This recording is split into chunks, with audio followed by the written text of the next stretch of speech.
Good evening, the evening news. I am Abatne Fanooko.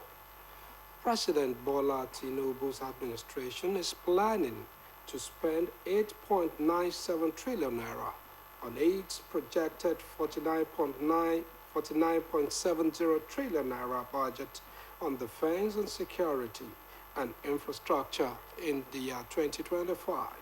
President Tinubu, who presented the 2025 budget proposal to a joint session of the National Assembly, outlined an ambitious 49.70 trillion naira spending plan titled Budget of Restoration, Securing Peace, Rebuilding Prosperity. The budget prioritizes defense, infrastructure, and human capital development with a projected deficit of 13.39 trillion naira to be financed through borrowing. Speaking at the National Assembly, the President stressed his administration's commitment to strengthening security and revamping the nation's infrastructure. They also announced significant allocations for education and health, noting that education will receive 3.52 trillion naira, which includes funding for universal basic education and 9 new higher institutions, while the health sector will get 2.48 trillion naira to improve healthcare systems and provide essential drugs for public hospitals. He noted that the government expected 34.82 trillion naira in revenue for 2025, leaving a deficit of 13.39 trillion naira, representing 3.89% of Nigeria's gross domestic product, while the administration expects oil production to reach 2.06 million barrels per day, driven by increased export capacity and reduced upstream costs. Meanwhile, the federal lawmakers have loaded the budget, describing it as the budget of hope that will cater for the needs and welfare of Nigerians. Speaking with newsmen, Senator Victor Ume praised the budget for its focus on critical areas like security, education, and infrastructure, noting that the budget identifies the major challenges confronting the country. The chairman, Senate Committee on Customs, Senator Jimisa Jibrin, while praising the budget, emphasized the importance of addressing Nigeria's burgeoning debt burden. He stressed the need to avoid a situation whereby the country is in constant debt, noting that the only way out is to significantly improve the revenue generation capacity. He also highlighted the need for revenue-generating agencies like the Federal Inland Revenue Service and Customs to step up their game to reduce deficits. Elder statesman and leader of the Jaw Nation, Chief Edwin Clark, has said that the only solution to the ongoing debates on the tax reform bills of President Bola Tinubu is the restructuring of the country. Chief Clark, the former National Commissioner for Reinformation, made the assertion in a statement on the current debate on the reform bills. According to him, the argument made for and against the reforms will be addressed once the country is restructured and a new constitution is produced, or the 1963 Republican Constitution is adopted. He explained that the complexity of the Nigerian tax system arose from the interplay between constitutional mandates, legislative provisions, and the practicalities of revenue collection and allocation. He added that the design of the country's tax system must prioritize incentives for collection and central remittance rather than emphasizing the fairness of revenue sharing.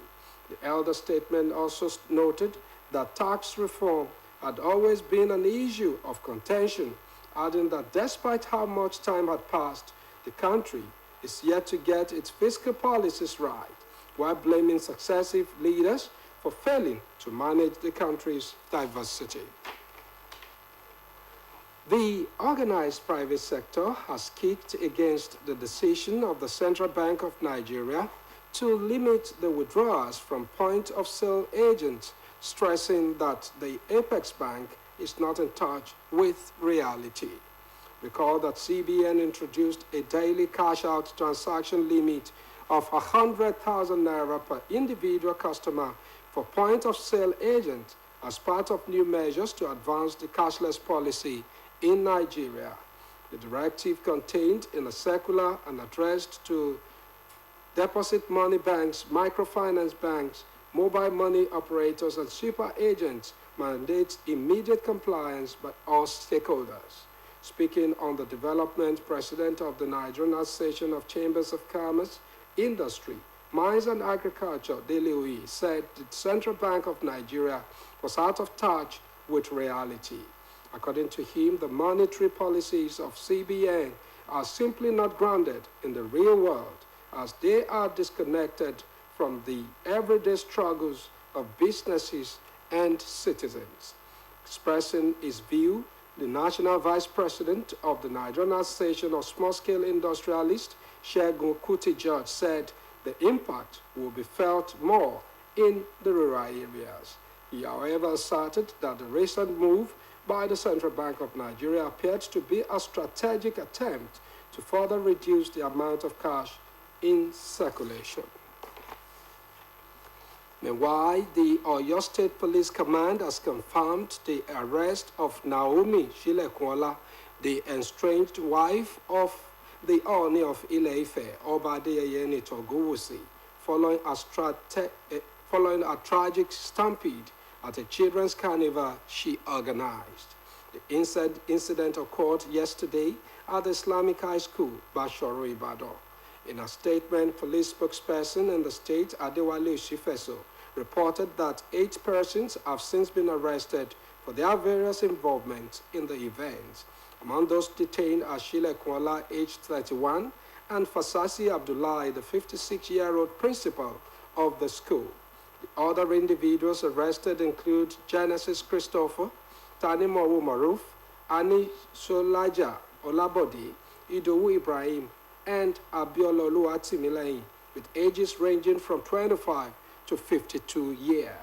According to the statement, the stampede resulted in the tragic loss of 35 minors, with 6 additional children reported to be in critical condition and receiving various medical interventions.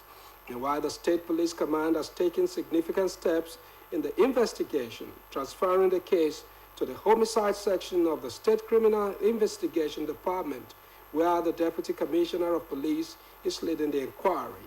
Oshifeso, however, assured the public, stating justice will be served accordingly. In light of the incident, the police have increased their presence in the area to maintain peace and security, while residents have been advised not to panic, as police patrols will be heightened to prevent any potential unrest. iTech Vocational Charity, a non-governmental organization dedicated to empowering individuals through education, technology, and vocational trainings, will tomorrow graduate 100 youth who have been trained in 3 transformative programs.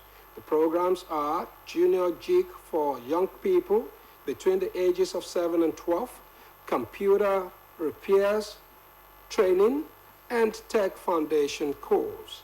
The event will hold in the afternoon at the organization's training center at 1 Iloko Ijesha Road, Omiasoro, Ilesha. A press statement by the publicity consultant to the organization, Prince Kayode Adedire, indicates that a lecture titled Youth Empowerment and Challenges of Setting Up a New Enterprise will be delivered by Dr. Lawrence Fagbongbe of the Federal Polytechnic Ede in Osun State. Similarly, Osun State Governor Senator Ademola Adeleke is the special guest of honor at the 2024 Osun Praise organized by the Diocese of Osun Church of Nigeria Anglican Communion, coming up tomorrow evening.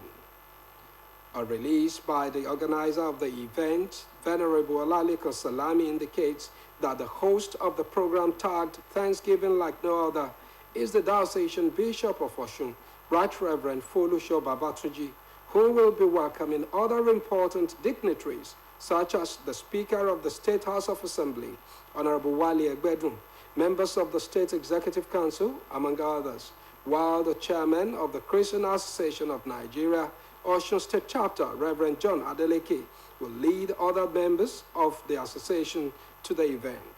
The release notes that prominent gospel musicians from all over the country, like Mama Bolare, Akpekeola, Goke Bajowa, and a host of others, will be ministering at the event. It adds that venue is the Fakule Comprehensive High School Sports Center, Osogbo. And on to sports. Ahead of the first leg against home-based Eagles, the Black Galaxies of Ghana have arrived in Accra for the crucial game. The team under coach Didi Dramani had been in camp for more than a month outside Accra while they traveled to Togo for an international friendly.